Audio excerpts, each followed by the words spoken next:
Like, what had happened was we were all on a stream one day, and we're all talking, and I had turned on my camera, and I walked away from the camera for a minute to go do something. I come back, and Lady Nenica is turning like purple. And Tara, that you? Yeah. What's up? Because I remember this night. Oh, so I walk away from the camera and I come back, and Lady Nenica is turning like purple, and everyone is sitting there grinning ear to ear. I go, "What's the matter?" And so Ace of Skulls goes like this: "You walked away, turned your camera on, and walked away." And she blurted out, "Oh my god, I want to fuck him so badly." And she went like that right after she did it, and she started turning red because everyone else on the stream heard her. She didn't realize her microphone was on. And afterwards, I talked to Nenica, and I'm like, "Look, it's cool. You know, you don't have to worry about it. I'm not a dick. You know, we can talk about this. You know, I'm not going to hold it against you. I'm not going to judge you badly. Nothing of that nature. You don't got to worry at all." And she was like, "All right, you know, that's really cool." And she got really comfortable with me, and we became friendly. And so about a week or so later, we're streaming, and we get off air, and Nenica goes like this. I think Ace of Skulls, it was his stream. I'm just guessing, it was a while ago. And she says, "Ace, can you do me a favor? Can you put on the camera? Can you turn the cameras on?" And she said, "Can you present Scooby?" And he goes, "Why?" She's like, "Scooby's the eye candy." And so, yeah. So Tom goes, "What the fuck you mean Scooby's the eye candy? I'm the eye candy." And Lady Nenica goes, "Oh no, Tom. Scooby's gorgeous. He's the eye candy. You're not." And that was it. Tom went nuts on her in the DMs. She hit me up, and she was telling me later, she's like, "Yo, he like started to scare me. He got like a maniac and this, that, and the third." And I'm like, "All right, don't worry about it." I said, you hurt his feelings and insulted him. I said, "You know, men are like that sometimes. You're sitting there telling the guy, you know, that he's not attractive." I said, "And he's an egomaniac and he's really vain." I said, "You can't do that to him." And so, you know, I figured it was going to be no big deal. And I talked to Tom about it in a day or two. I wake up the next day and I'm a doxer. Tom went on Twitter and hit up everybody who would listen, and him and Cass Warfox and Unapologetic Leaf and The Guardian set this whole ball into motion, and I'm some sort of doxer.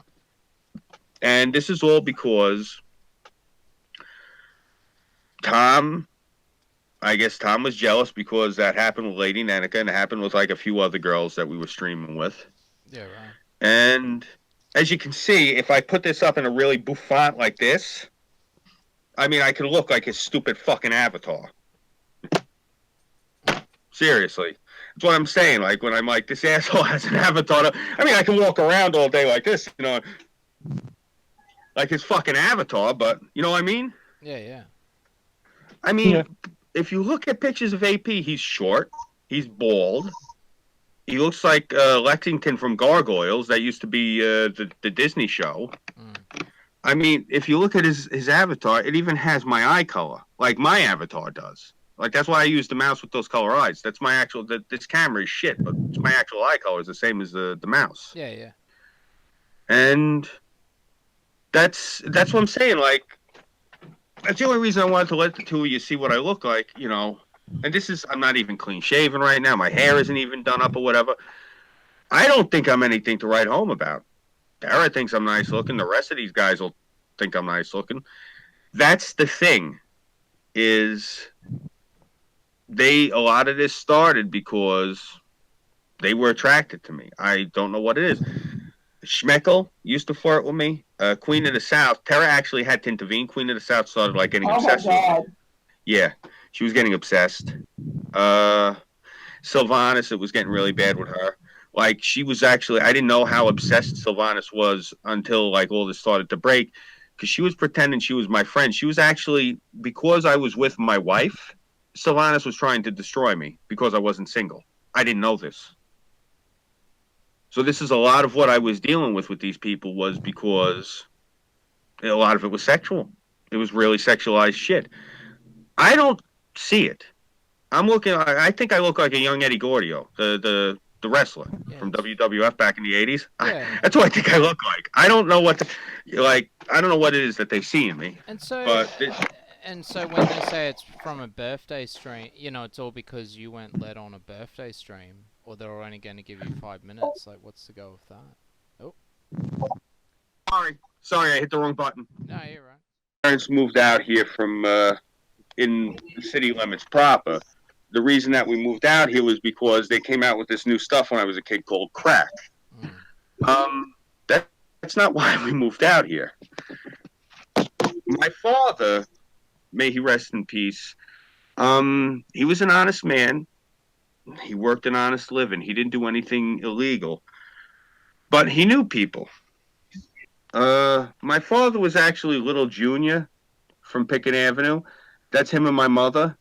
And they had to move out here when I was a kid because my father was under investigation for the Lufthansa heist. Oh, wow. They investigated him for 6 years. Yeah, that's why I'm a little nervous now that they got my information if they start running it. I'm afraid by just running my father's name through a computer, you're going to get put on a watch list. That's one of the things that's going to happen. Two, some of them sent me some of the docs trying to fuck with me, and I looked and I went, oh dear, that's not my phone number. That's my brother's phone number. My brother, he's a sick asshole. He's done hard time for violent offenses. To give you an idea, one of the things he did, he went up and tried to cop, I think he was looking to pick up an onion, which is an ounce of cocaine, off of a dealer up in Harlem. The guy tried to rob my brother. So my brother beat him with the tire iron, put him in the trunk of his Cadillac, and drove halfway home and pitched him off the BQE off-ramp into an 18-wheeler's trailer that was going past. Yeah. Just did shit like that. And, I remember when